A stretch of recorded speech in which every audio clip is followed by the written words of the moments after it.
All right, then we are in Surat with a face that a lot of you will recognize.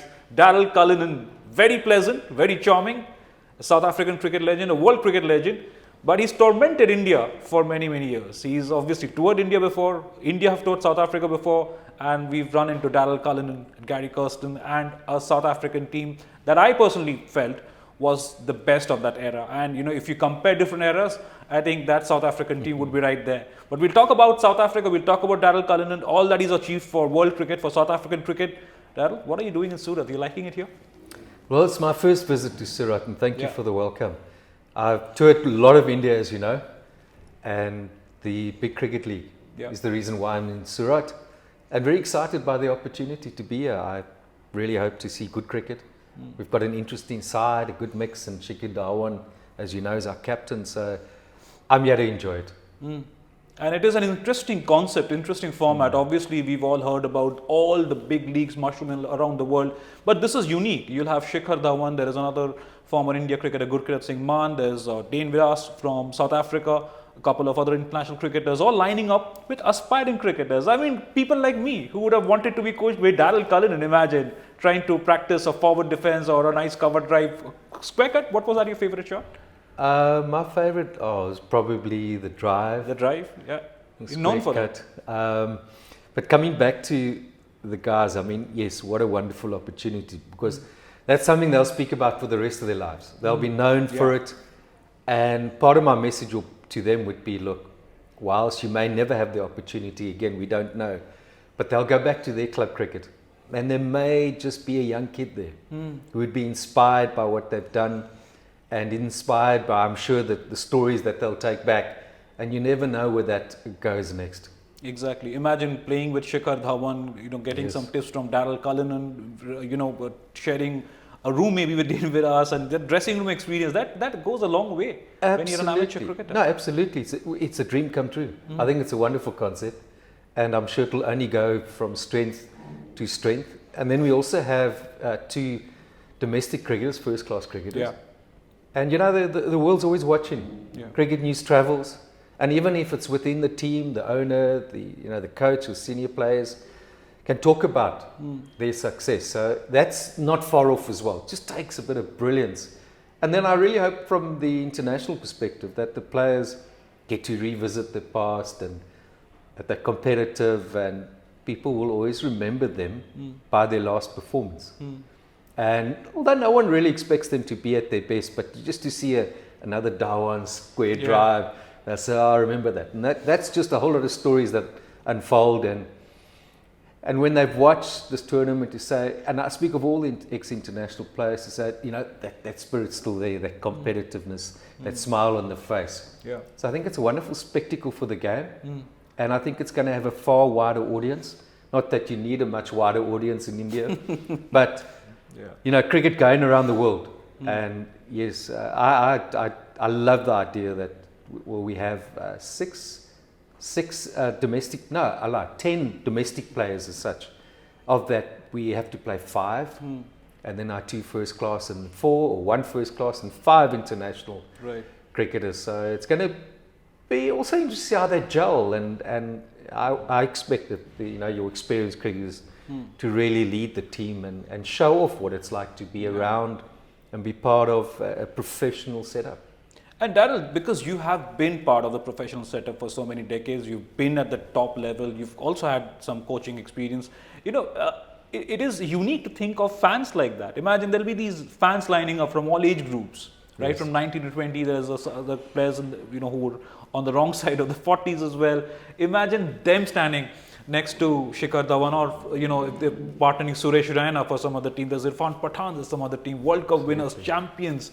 And suddenly there's a Herschel Gibbs at the other end, world record holder himself. There's so much charisma around that. Think from a fan's perspective, that is absolutely thrilling. Obviously, is it easy for you to think that way, because you have been part of that setup for so long? Does that give you goosebumps? Because it's giving me goosebumps to think of how to. I'm long gone, retired. So it's a bit of a fanboy moment for me too, to be amongst the likes of Shakir, and have my kids who are 10 and 9 years old in South Africa know exactly who he is. Wow. IPL cricket has spread cricket to the world. And stars are known internationally. They're in your household, they're on TV.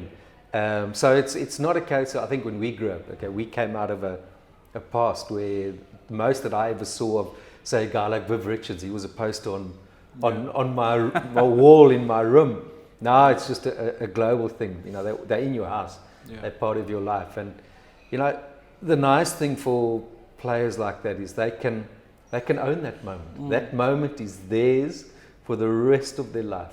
And in their lives till the day they're old guys, people will recognize him and say, oh, that guy. Yeah. Imagine getting there and he scores 50, 60 with Shikudawa. Yeah. And he might outscore him. You know, or a guy like Upul Teranga. We've got him playing as well in our squad. I mean, Dane Villas is a hugely experienced cricketer. I think had he played more cricket in South Africa, would have played more for South Africa. I think he did get the odd game. So there's lots to treasure here. And I'm amazed that we haven't seen this concept before. Yeah. No, it's a unique concept, like we said right at the head of the show, and this is going to be thrilling. And you know, I mean, before we move to South African cricket, obviously, with you have to talk about South African cricket. Had I fantasized playing alongside Shikhar Dhawan, you know what my first thought would have been? I do not want to run him out on 99. It's always that. You don't want to do that with the stars. Yeah, our message is going to be to the guys to just go absolutely enjoy the moment. Yeah. You know, we're not under pressure to win. Yeah. Funny enough, we want to, but the opportunity to just be part of it and they've just got to go out there and express themselves, and so be it. You know, there might be one or two classic moments, we don't know, but. You know what they're going to bring to the tournament, and I think of my team is they're going to bring a lot of excitement. Yeah. And that's what we kind of need. They're going to be fresh legs, a lot of young legs. Yeah. So I'm really expecting a lot of them. I'm expecting to play good cricket. Yeah.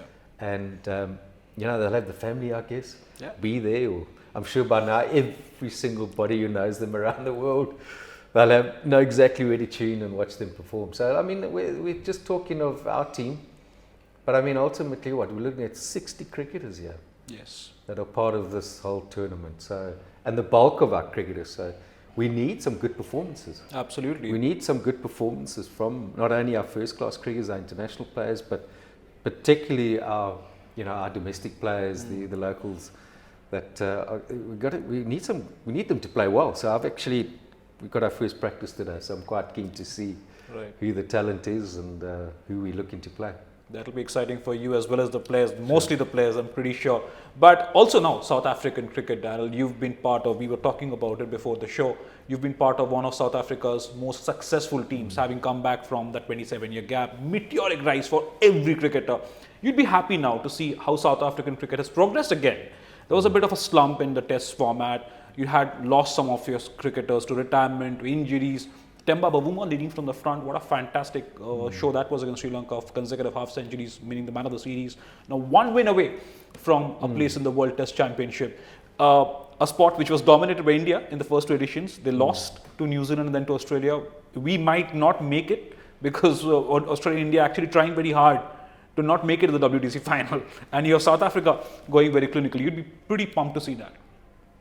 It's good for South African cricket. It's particularly good for Test cricket in South Africa, but I think it's a common problem around the world, is that, as we know, T20 cricket, the options to play T20 cricket are huge now. And I think if you look what a role that has played and how it's impacted players is, if we look at a guy like Quinton de Kock, I think he played 38 Test matches, retired, earning obscene amounts of money. And I still don't think cricketers earn enough, to be honest. I don't want to be one of those ex-players and say, oh, they're earning too much money. I think it's pretty good to see that. So I'm concerned for Test cricket for quite some time. But for South Africa, seeing Temba Bavuma play well, I don't watch cricket. I'll be honest with you, I cannot remember when I actually watched cricket. And that I'm being honest now. But in saying that, I follow the scores. I follow all the scores in as much cricket as possible. I found the time and the enjoyment out of doing that. And I wasn't particularly aware that, in fact, we were one win away. Yeah. And that'll go down very well because it hasn't been an easy period. A new coach has come along. But I think South Africa probably, of all the teams, have consistently kept their core going. Yeah. And through that, they've managed to put up good performances. But where Australia guys are coming out of various forms of cricket, is India consistently in Test cricket playing the best 11?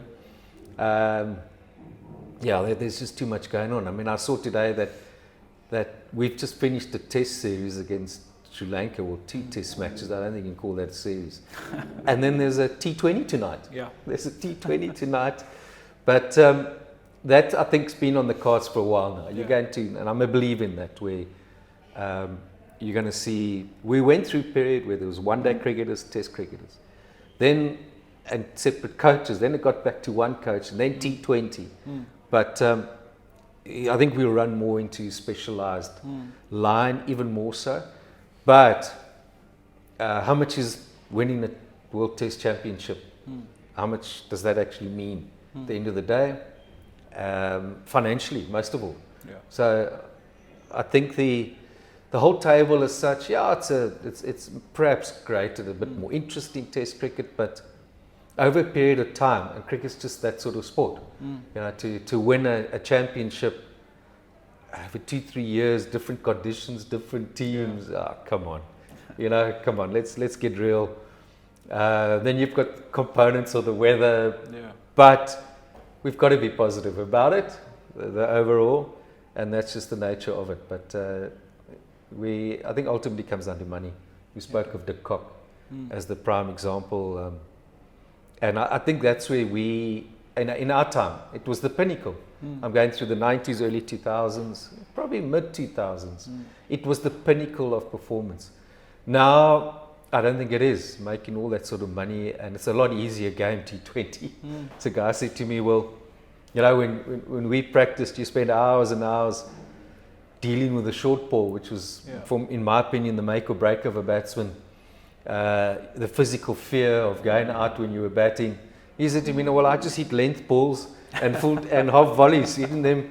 And if I happen to bowl, I just got to work on a few variations. I come off maybe 3 out of 10 games. I've earned my $1 million. What a life. And then you're traveling around the world. What a life. What a life. It's easy, man. So it was like, your team, which we discussed, it was a team of legends. You had Gary Kirsten, you had yourself, you had Hansi Cronje, you had Brian McMillan, you had Alan Donald. I mean, you're talking of serious pace. You're talking of Sean Pollock, serious variation. Fanny de Villiers, Pat Simcox, tall off spinner, was never easy facing him. Nobody liked facing him. And then you had Paul Adams, the left-arm Chinaman. Yes. It was just a crazy bowling lineup. Do you see bowling, was life easier for bowlers then, or is it now? Conditions, you talked about conditions, pitches changing, boundaries getting shorter. What is it that you think about it now? Well, I think one thing we were always proud of, we came out of isolation and we held our own. No one can dispute that. We held our own with a very, very competitive side. I mean, we ran into that great Australian side of the 90s, and look, they probably came out, well, they did, on top, but we certainly had our moments, beat them a few times. And the world was all international cricket, 50 overs Test cricket was a voyage of discovery for us. We'd been to countries no South Africans had been to before, played cricket in, whereas if you look at that era under Graham Smith, they had a good team as well. So that's we were talking about it. Our team, and we'll claim Callis because he started with Callis us. is yours. Yeah, Callis is ours, against that sort of lineup. But I mean, as you said earlier, you can't really compare, years apart, different eras ultimately. But I think the fact that we were competitive, I think that was a remarkable achievement, which didn't really come as a surprise because we had a very strong domestic circuit because our very best players were playing club cricket. Club cricket. I mean, I don't think international players today have seen first-class cricket. They were playing club cricket, Nope, and they then don't. obviously in first-class cricket. I mean, I started. We had the likes of Graham Pollock, was still playing, and Clive Rice. We had some really serious cricketers who would have become superstars had they had the opportunity. And no, I think we can look back with fond memories Yeah, what an era that was, and you don't have to talk about it if you don't want to. But when in talking to you in South Africa, Australia, you mentioned that South African Australian rivalry. Personally, I think that South African Australian rivalry at your time, at that era, was bigger than the Ashes because England were, let's just say, they were bad at that point. You had some memorable run-ins with Shane Warne. They're part of folklore, cricketing folklore. I don't think there's ever Remember been some stories. There's ever been an interview where Shane Warne's name comes up. Do you know he died on my birthday? Oh, 4th of March. He died on my birthday. So I mean that's always going to be a reminder in terms of coming off second best against him. But there was McGrath at the other end. Yeah. They batted way deep. So, and I think, I was actually thinking about it watching, whilst I've been here, just seeing a couple of minutes of highlights of the series against Australia. I couldn't help thinking that they seem to have lost that aura of invincibility. And I think because these guys see so much of each other now, and they're IPL teammates. Yeah. I don't know what you think, but it was quite strange, particularly when you went to Australia. Yeah. The way this whole series was built up, and the players, and it looks a far more friendly affair than certainly what. Do you like that, Daryl? Honestly, because a couple of South African legends, AB de Villiers I think it was AB de Villiers. They said Australian cricketers are like a pack of hounds. They're just too friendly. They're smiling all the time. Look at Pat Cummins, fantastic cricketer, no doubt, but he just smiles too often. And you're right, it is unnerving to see an Australian team like that. I think we all miss is that competitiveness on the field. Yeah. And at times when it kind of spills over. No, today. Is it competitiveness or is it that doggedness that you miss those hounds? Do you? Yeah, no, absolutely. Nothing. There were moments where nothing was held back. Yeah. But with all the cameras today and match referees and anything, they step in, and I think that's stifled that sort of competitiveness and that dog-eat-dog type of thing, which I think is quite sad. I believe too much has been taken away from the umpires. Yeah. And I think, funny enough, in the older days, and when I started my career, first class cricket and whatever, the umpires ran the show. There was no match referees. The umpires ran the show. They ran the on-field behaviour, and if it needed a conversation after the day's play with the captain. So there was a very healthy respect. Now everything just gets handed over, and it's quite sad. I would like to see more of that come out. If you get into a batsman's space, it's just far too controlled for my liking. Give it back to the umpires, and let them be seen as being properly in charge of the game, running the behaviour. We had guys like David Shepherd and Steve Bucknell and Dickie Bird. I don't think I had him in a test match. He'd retired by then. Yeah. But all of them were old ex-players who know the story, who've been there for many years, whether it's at first class cricket, who've seen it all, heard it all. You didn't mess with them. Yes. You kept your distance, kept your respect, and that was immediate. Well, that is exactly the aura of those teams. Like I said, you're talking about your side, talking about the Australian team. Maybe the Indian team under Saurav Ganguly, many years later, that's when they started giving it back to the Australians. And mental disintegration was a term quite often turned by Australia, particularly the Australian team under Steve Waugh. Was that also part of his strategy in dressing rooms when you're taking on those Australian teams? When we went there in the 90s, you felt, I might be repeating myself, but you felt you were playing against 17 million. You didn't feel like you were playing against 11. But that attitude started with Alan Border. And I remember reading where David Gower spoke of 1-2, and I think they may have won the Ashes down there. I can't remember who the captain was. And that was the friendly sort of setup. And they then came to England, and that whole mindset changed under Border. And they started, I think they obviously got the media behind them, player conduct, the way they spoke to the media. I remember them in the 90s coming into our changing room. When we went there, they weren't as friendly, but they came in and all they sat, I remember sitting listening to Mark Taylor for about 20 minutes, tell us how good Michael Slater is. I just thought, all right, fine, carry on as you wish. I thought you almost got the feel that it was sort of that attitude. Every opportunity, there was mind games. It was that ability, he's going to win the mental battle. Yeah. And they took it off the field, and that media took it.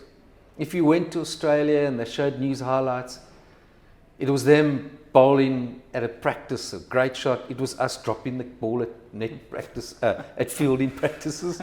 It went down to that sort of level. And that definitely built up. And then that was continued by Steve Wall. Yeah. He built on that even further. He had a good team around him, and that sort of aura, which we kind of don't see. But then India kind of switched, didn't they? You mentioned Saurav. I think Saurav then took the game to them, and then England followed. They started taking the game to the Australians, and when towards the end of the likes of Vaughan, particularly McGrath, it was Kevin Peterson in England, who I thought at Lords just switched that momentum when he hit McGrath back over his head. I think that was a boundary, might have been consecutive, and then that whole mood switch. So you had to have taken them on at their own game. So in that sense, you must really love Virat Kohli because of what he's done to Australia. They were really petrified of him at that one point in time. Yeah, we found them a very passive bunch. I'll be honest with you, in the 90s, you're talking of India? India, yeah. And they went through a period, and then, it took that mind shift. And I mean, now today, India is idolized. India is the source of all money. India is the source of financially what cricketers never thought of 10 years ago. And I just think they often pandered to you a lot, and stay friendly with Virat, you might get an IPL contract. Stay friendly with him, you might get a bigger IPL contract next year. So they just become like a big band of brothers now in IPL cricket, and then all the other sorts of leagues. But in saying that, I'm not saying I don't think they're not competitive. I think you might see a bit more if it wasn't just this policing of the game. Which I guess it's a family show. One has to. And it's also nice in seeing that it's played in a good-humoured, friendly sort of atmosphere. But, it's going to bubble over. I see there was a lot of fuss made about Mohammad Siraj. Yes, and Travis Head. Siraj was fine, Travis Head was reprimanded. And Siraj, in fact, said Head lied about Siraj going after him. Head said Siraj came to me and dismissed me, especially after he scored 140. Sunil Gavaskar was very critical of Siraj. He said that was crazy. He shouldn't have done that to a batsman who made 140. And Siraj said it was just a lie. He didn't just say well bowled. So there was a lot going on there. I think too much gets that's in the moment. It's a big wicket. He's to me, Siraj's first reaction wasn't a send-off. Head must have said something. Then there was a bit of, it was, it looked a bit more serious. But so what? But then I guess anything's news, and a lot gets made out of it. Like it does in the Australian media, like you said. Yeah, Australian media, we were always amused when we went there. They seem to make news out of nothing because not much happens in Australia. It was headline news watching one of the channels once, and someone was mugged walking down the street somewhere in Sydney. South Africa, we have about 80 murders a day. It's just a violent country. So we giggle when we just, breaking news. Someone got mugged. I remember walking in Durban and somebody said you shouldn't be around. You're out. You shouldn't be out after 4 in the afternoon. You should be in your hotel room somewhere. Just look like a local. Look like a local and put your head down and keep going. I tried. But it's interesting that you say all this, Daryll, because we all remember how feisty you were, and like I said, as much as we adored you, we didn't like you. We didn't like it when you scored all those runs, and with the panache that you scored them. But Virat Kohli has often been criticized. Rahul Dravid, many years before he became the head coach, he said some of Virat's statements made him cringe a little. Even in India, maybe there was a bit of criticism around Virat and a lot of people thought he was over the top, especially when he was taking on the Australians and the English, because you said the England team also became a lot more aggressive later. Yeah. How did you read Virat's attitude? And you mentioned sort of since. Look, I'm a huge Virat fan in terms of the way that he's played his cricket. I think he'll be the first to admit that there were times maybe he said one or two things, which is fine. I think with the media attention and what's kind of expected of you as a captain, I think is huge. So either way, you don't win, do you? If you say too much, you don't win. If you're not part of it, then you don't win either. So it's not difficult. I think at times, if I recall, I think his on-field behaviour, if he had to look back, he'd probably say, maybe that was a bit offsides, perhaps. I think he got away with a few things, but I'll have him in my team. I'll have him in my team any day, and I think that's what matters. So I'm not one to sort of be too critical of someone's heat of the moment stuff. I think India tends to be very critical of their superstars. I mean, there's enormous amounts of opinion, and the media is huge. And like everywhere else, sometimes they make news out of nothing. Yeah. Because we need to make news.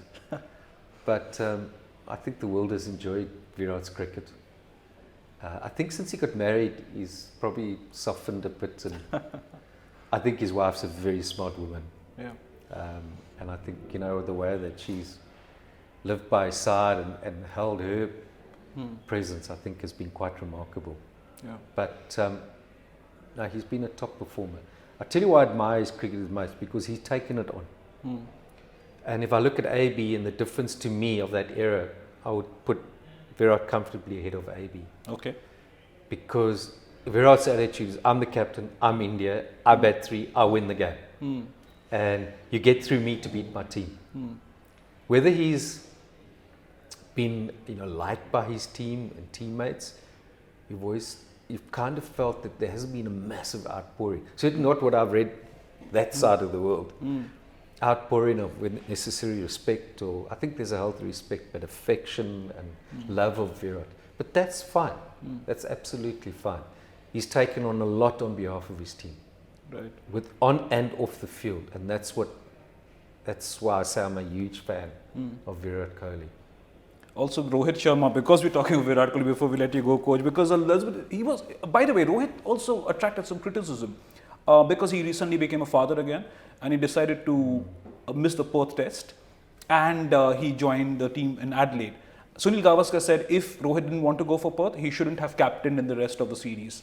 Some of the Australian cricketers came up in support and said, look, fatherhood is much more important than a test match. What did you make of the criticism? I don't know if you read enough of that, but there was some words said. I think Rohit's a flat track bully. Okay. Let's look at his record outside of India. Every time he's been to South Africa, I've clearly got the feeling that he doesn't like the short ball. The fact that he's now batting the middle order. You didn't like that? No, he's opener. He must come and lead from the front. I mean, after that convincing first test victory under Bumrah's leadership, wasn't there was a case to Ajinkya Rahane was captain. That was in 2020, 2021 when Virat left after Adelaide. And anyway, but no, I think Rohit prefers to play his test cricket in India. What I've seen him in South Africa, he was never convincing. His body language was something that a lot of other cricketers, some other cricketers he doesn't have also like the short ball. Full stop. He's hit by trying to avoid it as much as possible. So he'll probably go and get 200 in the next test match. But no, it's not a flat track. It's playing in Brisbane. No, I think Rohit's, if he could play all his cricket in India, yes, marvellous player. Marvellous. I mean, his record, I don't need to say it, his record speaks for itself. But the moment there's bounce, Rohit's not there. He's gone missing. And his captaincy was defensive, you thought, because again, he pulled out Jasprit Bumrah. He bowled a spectacular 4-over spell, took a wicket, and he was again criticised by a former India cricketer, Akash Chopra. I said, you have to say that somewhere Rohit was also defensive as captain. Do you think it's a little bit defensive overseas? Look, we don't really know what's happening on the field. You know, just Bumrah said before, if I recall, before the first test, that he enjoys the responsibility. And, you know, being the world's premier fast bowler, he proved it.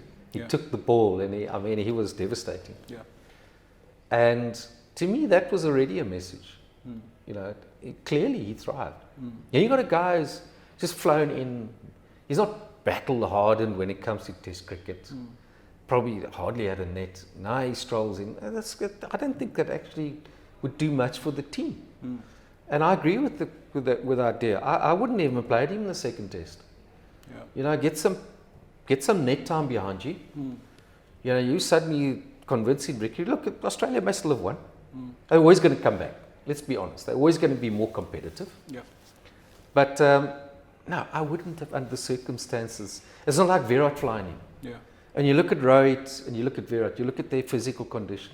Yeah. You know, Rohit's overweight.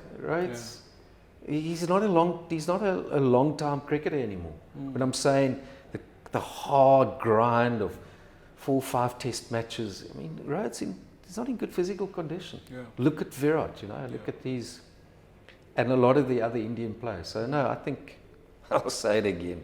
Rohit's best at home, but I just wonder if it's not going to backfire on India, because they weren't the same team in the second test. And when you got your captain who's bowled like that and led from the front, my goodness, why change it? Yeah. Why change it? And after being bowler for 115 that first innings, to lead that comeback, it was stirring. No, absolutely. So yeah, look, the beauty of it, it's just lining up the series magnificently. And I don't think anybody's really going to call it. But again, too, that's the pink ball test match. Batting, conditions best suited the bowlers. I think that as an experiment's got to go. You don't like the concept? No, it's rubbish. Quite frankly, it's rubbish. Yeah. I can't see why they even...